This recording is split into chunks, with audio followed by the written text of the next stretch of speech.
Horror in real life doesn't come suddenly. It's not a shock or reactionary scream. Horror in real life is a slow realization that occurs over the course of years. It needs time to mold, decay, and spread. True horror is painful, often sad, and tragic.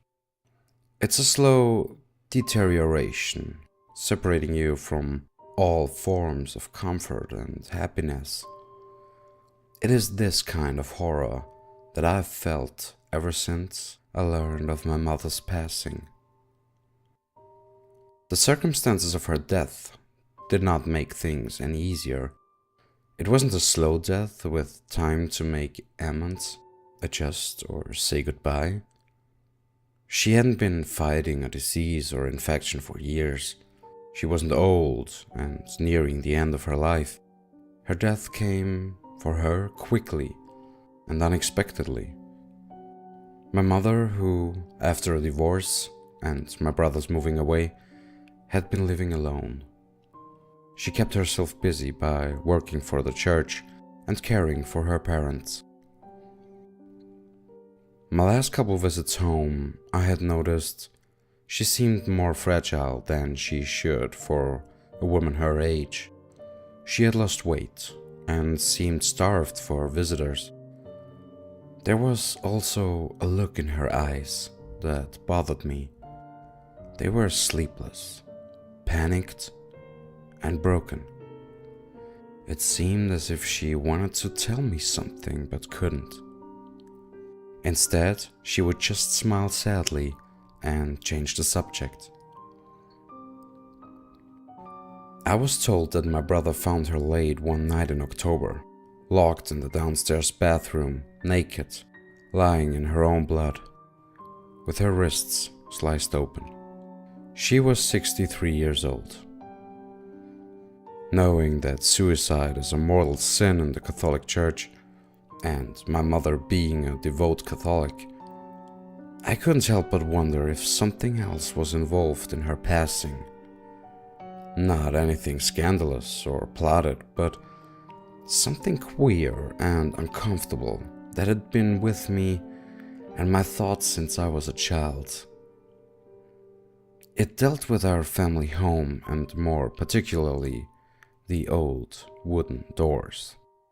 It all began with trouble sleeping. For as long as I can remember, I always had trouble falling asleep in my parents' house.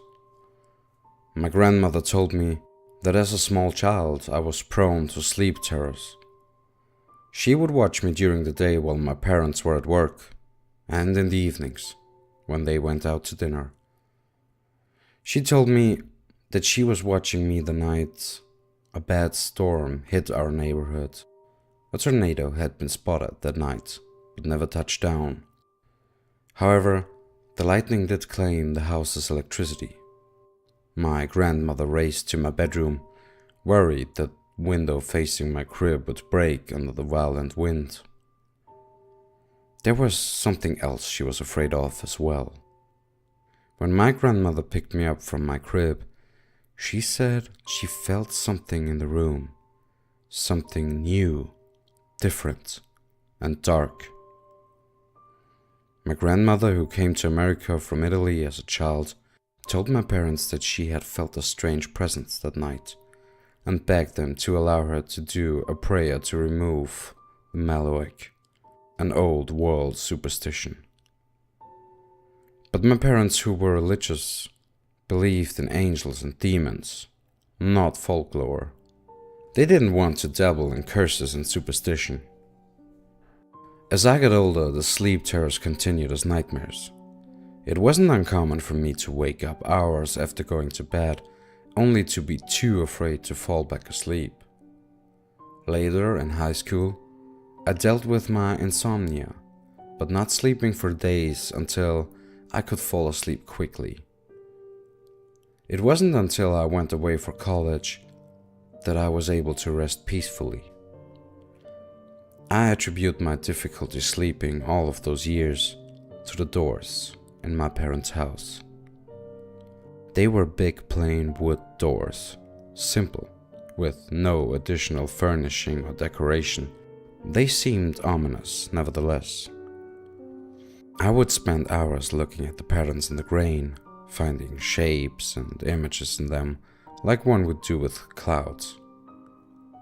The more I looked, the more I saw, until the images seemed so clear to me.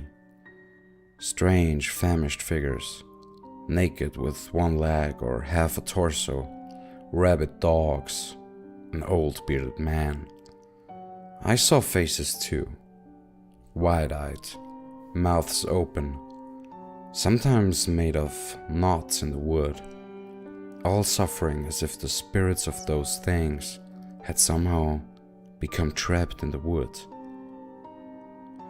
The bathroom door on the first floor was the worst.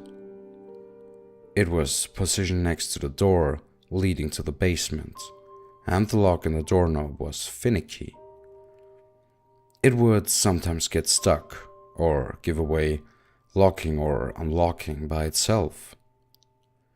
The bathroom door also had one of the strangest designs.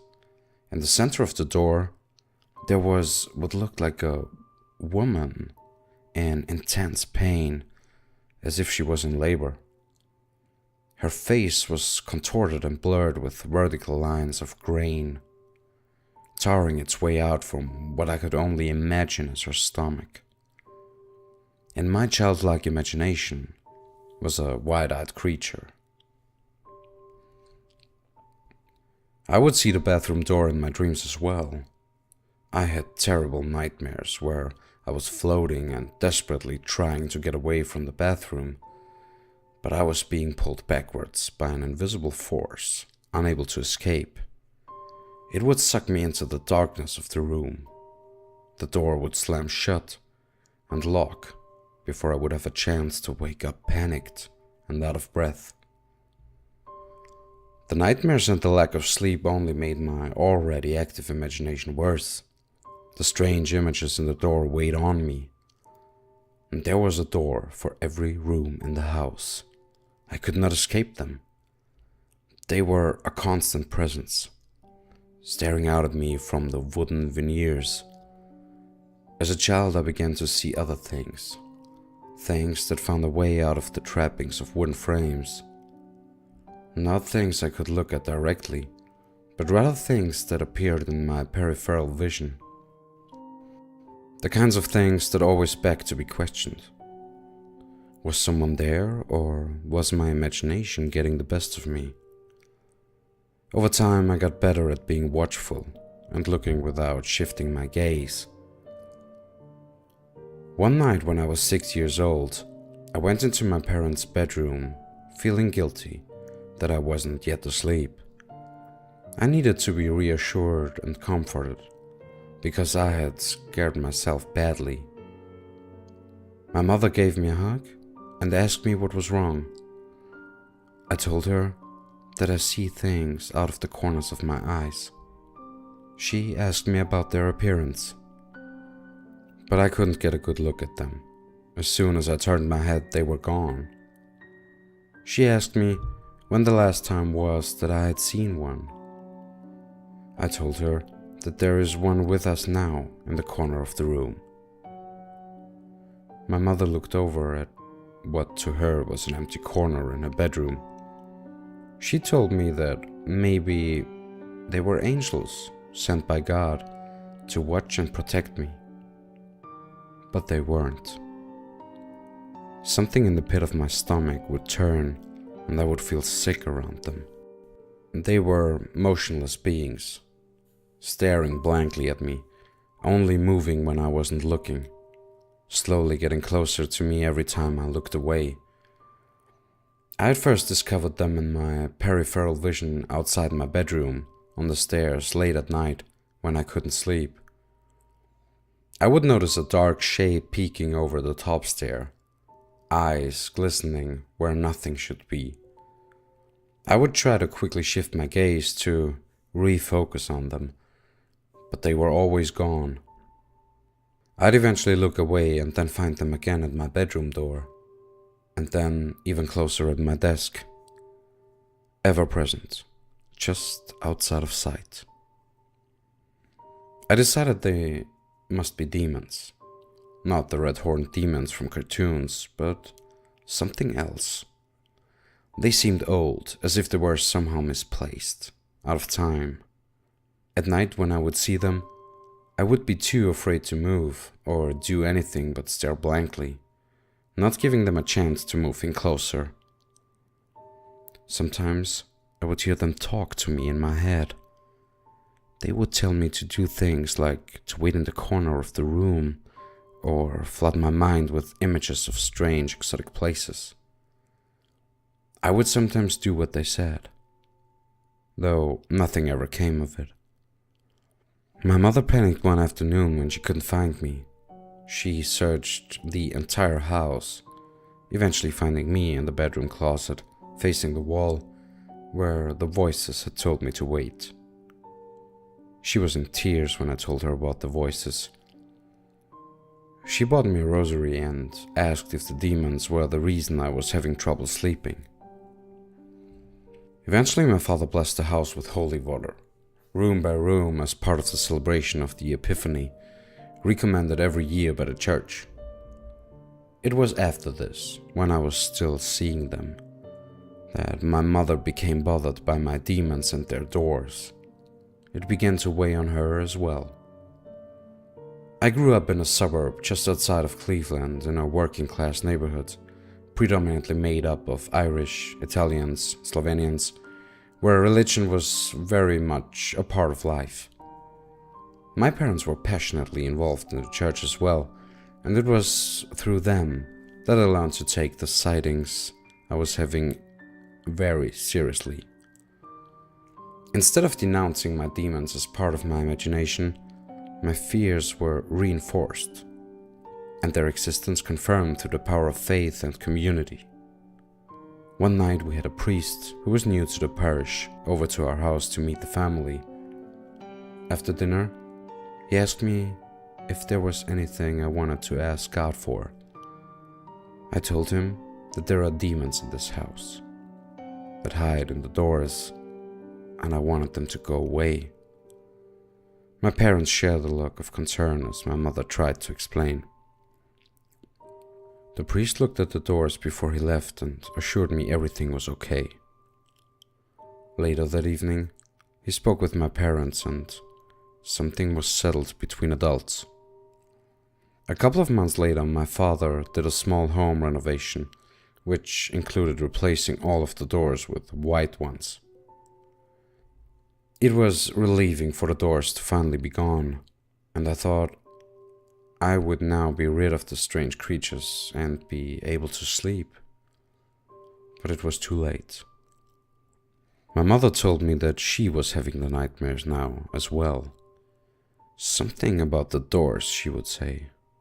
As I got older, I read about the possession of objects, like the Annabelle doll, and how the Native Americans believed in evil wood spirits, called Wakachuna. But I mostly ignored the demons and I eventually stopped seeing them. Despite my mother's wishes, I no longer went to church, and I refused to talk about religious matters or anything involving the strange things I had seen and felt in the house. I told myself that the horrors I faced as a child were due to my overactive imagination and strict religious upbringing. By the time I left for college, there had been no talk of doors, demons, or nightmares for a long time. Although I would still occasionally get that sick feeling in my stomach late at night when I was near the downstairs bathroom door. My parents would later divorce, my mom keeping the house and working at the church. I moved away for work to Twin Falls. It wasn't until my dad called to tell me about the circumstances of my mother's passing that I began to wonder if something more had happened to my mother. I made the trip home to find that my childhood neighborhood had been hit hard by the recession. It was now only a faded memory of the town I grew up in. The corner ice cream parlor was now a get cash fastlander, and the streets were relatively empty and bleak. Houses were boarded up and my old high school had closed. Parked at a red light, I watched the traffic light signal to empty streets. My parents' house even looked different, old, and not as well kept as it was when my father had lived there. The grass had been overrun with weeds and siding was dirty. We stood in front of the house that afternoon after the funeral, my brother's father and I. My brothers explained to me how my mom had been stressed. Her mood swings had been violent and her sleeping pattern was erratic. She would go for long periods of time without sleeping and then fall into deep sleep for days. My brother told me how late one evening after work he had gone over our mother's house to check on her. It had been 2 or 3 in the morning by the time he had arrived and let himself in, finding our mother in the kitchen making breakfast. He told me she had become confused about the time and had thought it was morning. He explained that she was trying different medications to help with the insomnia, and the doctors had thought the mood swings and suicide could have been a side effect. I told them about how I used to have trouble sleeping in her house and about the demons and the doors. They laughed. They were too young to remember. I told them that I thought I was going to sleep better after Dad had replaced the doors, but it wasn't until college that I slept well. My dad stopped me and told me that he never replaced the doors. He just had them painted white.